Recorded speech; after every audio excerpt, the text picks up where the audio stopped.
ಓಂ ಸ್ವರ್ಣಾಕರ್ಷಣ ಕಾಲಭೈರವಾಯ ನಮಃ. ನಿತ್ಯಭಕ್ತಿ ಕಾರ್ಯಕ್ರಮಕ್ಕೆ ಸುಸ್ವಾಗತವನ್ನು ಕೋರುತ್ತಾ ನಾವು ದೈವಾರಾಧನೆ ಮಾಡ್ತಕ್ಕಂಥ ಸಂದರ್ಭ ಕುಟುಂಬದಲ್ಲಿ ಅಥವಾ ಮನೆಯಲ್ಲಿ ನಮ್ಮ ದೇವರ ಮನೆಯಲ್ಲಿ ಸಾಕಷ್ಟು ವಿಗ್ರಹಗಳನ್ನು ನಾವು ಇಟ್ಕೊಂಡಿರ್ತೀವಿ. ಮೂಲವಾಗಿ ಕಲಶ ಇಟ್ಕೊಂಡಿರ್ತೀವಿ, ಮನೆ ದೇವರನ್ನ ಪ್ರತಿಷ್ಠಾಪನೆ ಮಾಡ್ಕೊಂಡಿರ್ತೀವಿ, ಕುಲದೇವರು ಮನೆ ದೇವರು ಇಟ್ಕೊಳ್ಳೋ ಜೊತೆಗೆ ನಮ್ಮ ಇಷ್ಟ ದೇವರುಗಳಿರ್ಬೋದು, ಗಣೇಶ ಆಗ್ಬೋದು, ಹನುಮ ಆಗ್ಬೋದು, ಎಲ್ಲ ದೇವರುಗಳ ವಿಗ್ರಹಗಳನ್ನು ಅದರಲ್ಲೂ ಸಹ ಬೆಳ್ಳಿಯ ವಿಗ್ರಹಗಳಿರ್ಬೋದು, ಕಂಚಿನ ವಿಗ್ರಹಗಳಿರ್ಬೋದು, ಹಿತ್ತಾಳೆ ಇರ್ಬೋದು, ಯಾವುದೇ ವಿಗ್ರಹ ಆದರೂ ಕೂಡ ಇಂಥದ್ದೇ ಇರಬೇಕು ಅಂತಿಲ್ಲ.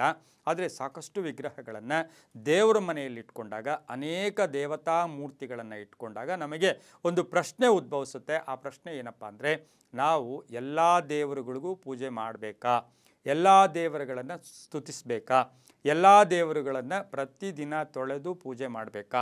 ಎಲ್ಲ ದೇವರುಗಳಿಗೆ ಆರತಿ ಮಾಡಬೇಕಾ?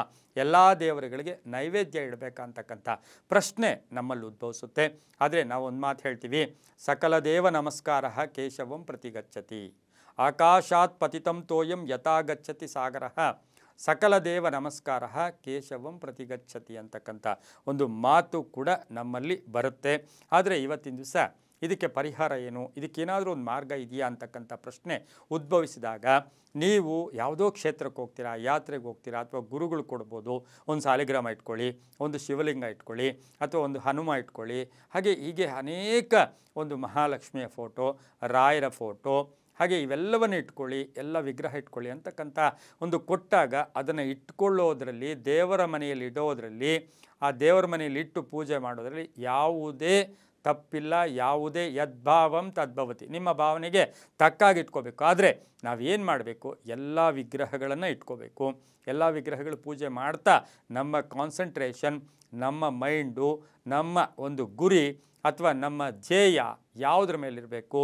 ಮನೆಯ ದೇವರು, ಕುಲದೇವರು, ನಮ್ಮ ಮನೆಯ ದೇವರಿರ್ಬೋದು, ಕುಲದೇವರ ಕಡೆ ನಾವು ಹೆಚ್ಚು ಗಮನವನ್ನು ಬೆಳಗಿನ ಜಾವ ಪ್ರಾರ್ಥನೆ ಮಾಡೋಕ್ಕೆ ನಾವು ದೇವರ ಗುಡಿಯಲ್ಲಿ ಕುಳಿತಾಗ, ಕೆಲವರು ಏನು ಮಾಡ್ತಾರೆ, ಸೋಮವಾರ ಆದರೆ ಶಿವನ ಪೂಜೆ ಮಾಡ್ತಾರೆ, ಮಂಗಳವಾರ ಆದರೆ ಹನುಮ, ಸುಬ್ರಹ್ಮಣ್ಯ, ದುರ್ಗಾದೇವಿ ಇರ್ಬೋದು, ಬುಧವಾರ ಆದರೆ ವಿಷ್ಣು, ಕಾಲಭೈರವ, ಅಥವಾ ನಿಮಗೆ ಇಷ್ಟ ಬಂದದ್ದು ಮಾಡ್ಕೋತೀರ, ಗುರುವಾರ ರಾಯರು, ಶುಕ್ರವಾರ ದೇವಿ, ಶನಿವಾರ ಬಂದಾಗ ಶನೇಶ್ವರ ಆಗ್ಬೋದು, ಹನುಮ ಆಗ್ಬೋದು, ವೆಂಕಟೇಶ್ವರ. ಆದರೆ ವಾರಕ್ಕೆ ತಕ್ಕ ಹಾಗೆ ನಾವು ಶ್ಲೋಕ ಹೇಳ್ಕೊತೀವಿ, ಪೂಜೆ ಮಾಡ್ಕೋತೀವಿ, ತೊಂದರೆ ಇಲ್ಲ. ಆದರೆ ನಮ್ಮಲ್ಲಿ ಏನು ಹೇಳುತ್ತೆ, ಹಿಂದೂ ಧರ್ಮದಲ್ಲಿ ಕೋಟ್ಯಾಂತರ ದೇವರುಗಳನ್ನು ನಾವು ಯಥಾವಿಧಿಯಾಗಿ ನಮ್ಮ ಭಾವನೆಗೆ ತಕ್ಕಾಗಿ ನಾವು ಇಟ್ಕೊಂಡಿದ್ದರೂ ಕೂಡ, ವೇದಗಳ ಆಧಾರದಲ್ಲಿ ಅಲ್ಲೇನು ಹೇಳುತ್ತೆ, ಅಗ್ನಿ, ವರುಣ, ವಾಯು ಇವೇ ದೇವರು, ಪಂಚಭೂತಗಳೇ ದೇವರು ಅಂತಿದ್ದರೂ ಕೂಡ, ನಾವೊಂದು ವಿಗ್ರಹದ ಮುಖೇನ ನಾವು ದೇವರನ್ನು ನಾವು ಸ್ತುತಿ ಮಾಡೋಕ್ಕೆ ಹೋದಾಗ ನಮ್ಮಲ್ಲಿ ಏನಾಗುತ್ತೆ, ಬಹುಮುಖ್ಯವಾಗಿ ನಾವು ಕುಲದೇವರಿಗೆ ನಾವು ನೈವೇದ್ಯ ಇರ್ಬೋದು, ಕುಲದೇವರಿಗೆ ಪ್ರಾರ್ಥನೆ ಮಾಡೋದು, ಕುಲದೇವರ ಸ್ಮರಣೆ ಮಾಡಿಕೊಂಡಾಗ, ಮತ್ತು ಅದು ಮಾಡಿದ್ದಾದಮೇಲೆ ಎರಡನೇ ಪ್ರಶ್ನೆ, ಎಲ್ಲ ದೇವರುಗಳಿಗೂ ಆರತಿ ಮಾಡಿ, ಎಲ್ಲ ದೇವರುಗಳಿಗೂ ಪುಷ್ಪಗಳಿಂದ ಅಲಂಕಾರ ಮಾಡಿ, ಎಲ್ಲ ದೇವರುಗಳಿಗೂ ಆರತಿ ಮಾಡಿ, ನಿಮ್ಮ ಗಮನ ಕುಲದೇವರ ಬಗ್ಗೆ ಹೆಚ್ಚು ಇರಲಿ. ಆ ಕುಲದೇವರಿಗೆ ಹೆಚ್ಚು ಗಮನ ಇದ್ದಾಗ, ಅವರಿಗೆ ಶಕ್ತಿ ಇದ್ದಾಗ, ಮಿಕ್ಕ ಎಲ್ಲ ದೇವರುಗಳು ಕೂಡ ನಿಮಗೆ ಅಷ್ಟೇ ಒಂದು ಬಲವನ್ನು ಕೊಡುತ್ತೆ. ನಿಮ್ಮ ಭಾವನೆ ಕೂಡ ಅದೇ ರೀತಿ ಇಟ್ಕೊಂಡಿದ್ದೆ ಆದರೆ ತುಂಬಾ ಒಳ್ಳೆಯದಾದರೆ, ಮನೆಯಲ್ಲಿ ಪ್ಲಾಸ್ಟಿಕ್ ಮೂರ್ತಿಗಳು ಬೇಡ. ಹಾಗೆ ಮೇಣದ ಮೂರ್ತಿಗಳು, ಮೇಣದಲ್ಲಿ ಮಾಡಿರೋ ವಿಗ್ರಹಗಳು, ಗಣಪತಿ ಮೇಣ ಇತ್ತು ಇಟ್ಬಿಡಿ, ಅದು ಇಡಬಾರ್ದು.